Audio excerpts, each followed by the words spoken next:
Good morning સવારમાં એક ઓર blog અને આપણે છે દુકાને. તમને ખબર જ છે કે આપણે કમ્પ્રેસર લઈને આવ્યા હઈ અને અત્યારે ચાર્જર કરવા ફોન મૂક્યો ત્યાં જ લાઇટ વહી ગઈ છે. એટલે થોડીક જ વારમાં ફોન સ્વિચ ઓફ થઈ ગયા છે અને લાઇટ છે નહીં એટલે ગરમીનો પરસો વરે છે. કમ્પ્રેસરને ફટાફટ ચડાવી ગાડીમાં અને ગાયા દેતા આવી એની દુકાન ખુલી ગઈ છે ને આપણે પછી બીજા કામ છે. કમ્પ્રેસર આપણે ગાડીમાં બાંધી દીધું ને આપણે ફટાફટ નીકળી હવે. આપણે કમ્પ્રેસર દેતા આવ્યા છીએ અને હવે સીધા ગાયકા દુકાને પહોંચી જાય અને ગાડીને થોડીક વાર ઢાંકી દઈને પછી બીજા કામ કરશું. ગાડીને આપણે દુકાને પકડી દઈએ, ટુવાલ નાખી દીધો ટાંકી ઉપર ને હવે અહીંથી પુઠ્ઠા લઈ ખાનામાં રાખ્યા તમે સાઈડમાં અને આને ફટાફટ હવે ગાડી ઉપર ટાંકી દઈ એટલે ગાડી તપે નહીં અને થોડીક વાર આરામ કરીને પછી જવાનું હોય ગામમાં. ભાઈ આવે એટલે ગાડી આપણે આખી ટાંકી દીધી છે. કમ્પ્રેસર આપણે મૂકી આવ્યા છે અને લાઇટ આવી ગઈ છે એટલે હવે ગરમી નહીં થાય. એટલે આપણે ભાઈ ખારા છે કે જાજી વાર ગરમી નહોતી ખાવી પડી અને મોબાઈલ થોડો ઘણો ચાર્જર થઈ ગયો અને કમ્પ્રેસરની દુકાન આપણે અહીંથી બહુ જાજી સેટી નથી એવો ગાયકા મૂકી એવા. ભાઈ આવી ગયા છે ને દુકાનને હવે થોડીક વાર ઠાલી બંધ કરીને બાયણેથી કાચનો દરવાજો અને ગામમાં જતા આવી અને કામ પતાવતા આવી. આપણે ગાડી કમ્પ્લીટ અહીંયા તૈયાર થઈ ગયા, પૂઠા કાઢી નાખ્યા. આપણે ગામમાં જે કામ હતું એ હવે અહીંયા પતાવી દીધું છે અને હવે આપણે અહીંથી નીકળી મતવા શેરીમાંથી ત્યાંથી એમજી રોડ ઉપર ચડાવીને ગાડી પાછી જવા દેવું દુકાને. આપણે દુકાને પહોંચી ગયા છે અને થોડીક વાર આરામ કરી અને પછી નીકળીશું ઘરે. દુકાન આજ વહેલા હેર બંધ કરી દેવું એટલે હવે સીધા રસ્તા ઉપર જ મળશું તમને. આપણે પહોંચી ગઈ સૂર્યદેવના મંદિર વટીના આગળ. ધારેશ્વરથી સીધા જાહું વીરપુર. ત્યાં જઈને આપણે થોડા ઘણા કામ છે અને બાકી આરામ કરશું કે આજે આરામ કરવાનો દિવસ છે એટલે સીધા ઘરે પહોંચી જઈએ ફટાફટ. આપણે ઘરે પહોંચી ગયા છે, અંકને કાઢીશું બાયણે. મારે જવું છે ગામમાં અને ભાઈને થોડું બીજું કામ છે એટલે સ્પ્લેન્ડર લઈ ગયા છે. આપણે ગામના બધાય કામ અહીંયા હતા એ પતાવી દીધા છે અને અંકને કાઢી મેન બજારથી બાયણે. સામે છે જલારામ બાપાનું મંદિર એટલે ગેટ ખોલીને બાયણે નીકળી જાય પહેલાં. અહીંયા આપણે આવી ગયા મીનળવાવ ચોક આગળ ને સીધા પહેલાં જઈને પછી વરીને સીધા ઘરે વયા જવું કે આપણા ગામના કામ હતા એ બધા પતી ગયા છે. અને અહીંયા ટ્રાફિકનો અવાજ આવે હોરનનો.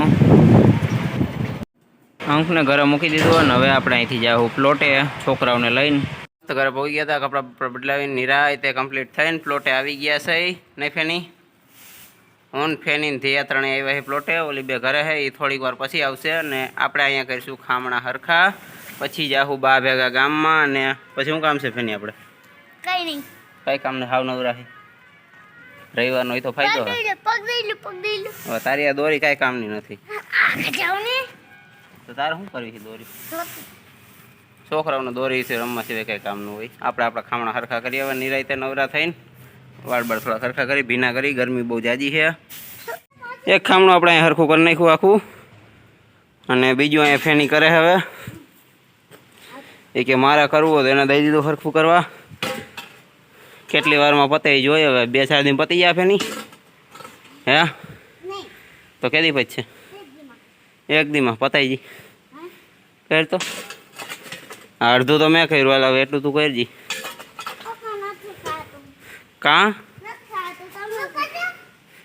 ધીયા કરે હાલો ધીયા કર સરખું. હા જો ધ્યાન આવડે તને નથી આવડતું. અને ઓલું નાગનું બસું ગયું હોય ખબર નથી તને? હેઠા ઉતાર તારી સામે જ ત્યાં ગયું હે તો હજી એમાં જ ગયું હે.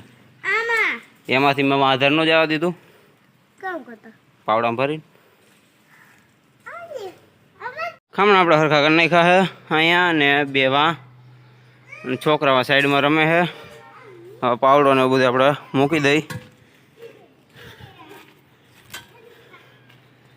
ખામણા બધું હરખું કરી નાખ્યું. ત્રીજી છોકરી આવી ગઈ છે. એક છોકરી ઘરે છે નહીં, એક આ પાવડો લઈને હજી ખામણામાં મથે છે. અને હવે આપણે થોડીક જ વારમાં ઘરે જાવું ને પછી બાને લઈને જાવું ગામમાં. છોકરા બધા રહ્યા ઘરે, લુગડા બગાડી નાખ્યા રમી રમીને. હજી વાત ને તારે ઘરે રહેવાનું? તારે ઘરે જ રહેવાનું હોય. હે સીડીએ બેસી તો તું સીડીએ બેસી જા, અમે ઘરે વહી જાઉં. અંકને આપણે બાયણે કાઢી લીધું છે અને બાને લઈને જાવ ગામમાં, એને થોડા ઘણા કામ છે એટલે એ કામ પતાવતા હોય ફટાફટ ને પાછા આવી જાય ઘરે અને પછી પ્લોટે જાળવા પાવા જાઉં. બાના જે થોડા ઘણા કામ છે એ હમણાં આગળ જઈને પતાવી દેવું અને પછી સીધા ઘરે વૈયા જાઉં, કેમકે જાજુ કંઈ કામ હતું નહીં અને એને જરીક પડી ગયા હતા એટલે થોડુંક હાથનું બતાવવાનું હતું એટલે એ આપણે બતાવી દેવું ભેગું ભેગું અને સીધા હવે ઘરે જ મળીશું, યાની કે પ્લોટે ઝાડવા પાવા જવું છે. બાને કંઈ જાજો કંઈ વાંધો નહોતો, હાથમાં સેજ ફોજો ચડી ગયો હતો પડ્યા હતા એટલે એ આપણે બધું બતાવી દીધું હોય, એને કાંઈ વાંધો નથી બહુ જાજો, એ દવાથી સારું થઈ જાય. અને આપણે પ્લોટે આવી ગયા એ વાલ બધાય બંધ કરી દેવું ને પહેલાં ટાંકી ભરી દેવું અધર, એક વાલ આ બંધ કરી દે ફટાફટ, પછી આપણે ઝાડવા પાહું. પહેલાં ટાંકી ભરી લઈ, ટાંકી આપણે ભરાઈ ગઈ છે અને ઝાડવામાં વાલ ખોલ નાખ્યા અને આ બાજુના બે ઝાડવા પી ગયા અને આમાં વાલ મેં ધીમો કરી નાખ્યો કે આખું ભરી દીધું હતું પહેલાં જ. ઝાડવા પાઈને આપણે આવી ગયા છે ઘરે અને સ્પ્લેન્ડરને બાયણે કાઢી લીધું છે અને હવે જાવું આપણે દૂધ દેવા અને પછી આપણો વ્લોગ જાજો લાંબો નહીં કરીએ, જ બંધ કરી દેવું. બા આવી ગયા છે દૂધનો કેન લઈને અને હવે આપણે નીકળીશું ડેરીએ, ત્યાં જઈને ફટાફટ દૂધ દઈ દઈ. આપણે ડેરીએ પહોંચી ગયા છે, હમણાં દૂધ રેડ દેવું. અહીંયા સાઈડમાં હોન્ડા પાર્ક કરી દીધું હોય અને આજનો વ્લોગ આપણે અહીંયા જ હવે બંધ કરી દઈએ. જલ્દી પાછા મળશું એક વાર વ્લોગમાં.